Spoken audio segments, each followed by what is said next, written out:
Bienvenidos, hermanos, amigos, a su programa Regresando a las Raíces Hebreas con su pastor Isidro de Gubella.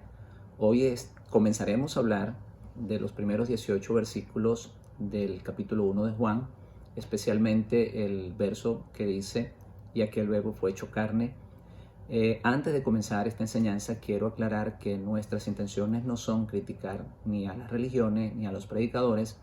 Sencillamente lo hacemos con el fin de contender ardientemente por la fe que un día fue dada a los santos y enseñar la palabra de Dios conforme a lo que nuestro Santo Maestro le transmitió a sus discípulos. Bienvenido.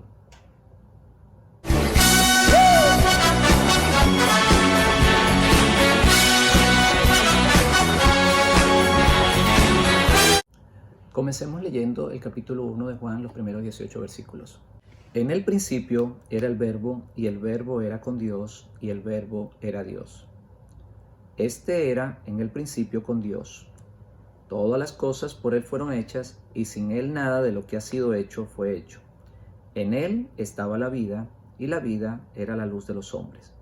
La luz en las tinieblas resplandece, y las tinieblas no prevalecieron contra ella. Hubo un hombre enviado de Dios, el cual se llamaba Juan. Este vino por testimonio para que diese testimonio de la luz, a fin de que todos creyesen por él. No era él la luz, sino para que diese testimonio de la luz.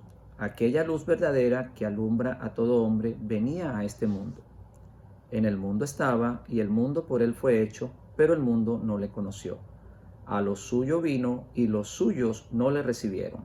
Mas a todos los que le recibieron, a los que creen en su nombre, le dio potestad de ser hechos hijos de Dios, los cuales no son engendrados de sangre, ni de voluntad de carne, ni de voluntad de varón, sino de Dios. Y aquel Verbo fue hecho carne, y habitó entre nosotros, y vimos su gloria, gloria como la del unigénito del Padre, lleno de gracia y de verdad. Juan dio testimonio de él, y clamó diciendo: Este es de quien yo decía, el que viene después de mí es antes de mí, porque era primero que yo. Porque de su plenitud tomamos todos, y gracia sobre gracia, pues la ley por medio de Moisés fue dada, pero la gracia y la verdad vinieron por medio de Jesucristo. A Dios nadie lo vio jamás, el unigénito Hijo que está en el seno del Padre le ha dado a conocer.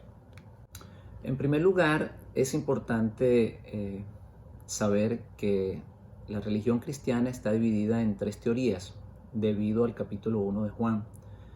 La vamos a dividir de la siguiente manera. A, que la segunda persona de una supuesta Trinidad vino a la tierra por su propia voluntad, fue engendrado en el vientre de Miriam o María, como se conoce en el mundo occidental, y se hizo un hombre. La teoría B es que un Dios más pequeño, un Dios más pequeño que el Dios eterno, fue enviado para cumplir la voluntad del Padre. Y la tercera teoría es que el mismo Dios eterno se preparó un cuerpo o sencillamente se preparó un tabernáculo para habitar en medio de su pueblo. Vamos a leer algunos versículos para demostrar que la creación es obra de un solo ser, aunque la Biblia habla en muchísimas ocasiones, en muchas partes, que Dios es uno. Quiero leer estos 4 versículos solo para dejar muy claro de que la obra de la creación es de un solo ser. El primer versículo que quiero leer es de Deuteronomio 32:39 y dice: Ve ahora que yo soy y no hay dioses conmigo, yo hago morir, yo hago vivir, yo hiero y yo sano, y no hay quien pueda librar de mi mano. Isaías 44:24 dice así: Así dice Yahweh, tu Redentor, que te formó desde el vientre, yo Yahweh, que lo hago todo, que extiendo solo los cielos, que extiendo la tierra por mi mano. Isaías 45:12 dice: Yo hice la tierra y creé sobre ella al hombre. Yo, mis manos extendieron los cielos y a todo su ejército mandé. Jeremías 27:5: Yo hice la tierra, el hombre y las bestias que están sobre la faz de la tierra, con mi gran poder y con mi brazo extendido, y la di a quien yo quise. Así que estos versículos dejan claro que la obra de la creación es de un solo ser. Con respecto a la teoría C, que Dios habitaba en un tabernáculo de carne o que sencillamente Dios se hizo un cuerpo para estar en medio de su pueblo, que además el Padre es el mismo Hijo o que el Padre está cumpliendo la función del Hijo, vamos a hacernos una pregunta verdaderamente importante y es la siguiente: ¿tenía alma el Mesías? ¿Tenía alma el Mesías? La respuesta es claro que sí. Salmo 16:10 y Hechos 2:27 dicen: porque no dejarás mi alma en el Seol, ni permitirás que tu santo vea corrupción. Salmos 6:3 y Mateo 26:38. Entonces Yeshua les dijo: mi alma está muy triste hasta la muerte, quedaos aquí y velad conmigo. Lucas 23:46. Entonces Yeshua, clamando a gran voz, dijo: Padre, en tus manos encomiendo mi espíritu, mi alma. Y habiendo dicho esto, expiró. La razón por la cual el Mesías tenía que tener alma es porque en su alma es colocado nuestros pecados o nuestra tendencia al mal. Cuando el Mesías muere, su sangre es derramada, por ende nuestros pecados también son derramados. Recordemos que la tierra demanda la sangre del culpable. Cuando Dios habló con Caín, le preguntó que dónde estaba su hermano, porque la sangre de su hermano clamaba desde la tierra. Aquí vemos claramente que el Mesías es un ser totalmente distinto a Dios, que son dos seres totalmente diferentes. Estamos hablando de dos seres distintos. Por otro lado, si el Padre es el mismo Hijo, como lo dice esta doctrina, ¿cómo se pueden explicar tantos versículos donde separan al Padre del Hijo? Vamos a dar algunos ejemplos. Primera de Juan, capítulo 2:1, dice: porque si pecamos, abogados para con el Padre tenemos a Jesucristo el justo. Segunda de Corintios 1:3, Primera de Pedro 1:3, Efesios 1:3, dice: bendito el Dios y Padre de nuestro Señor Jesucristo. Si vemos, la mayoría de las cartas apostólicas comienzan de esta manera, separando al Padre del Hijo. Paz a vosotros de Dios nuestro Padre y del Señor Jesucristo.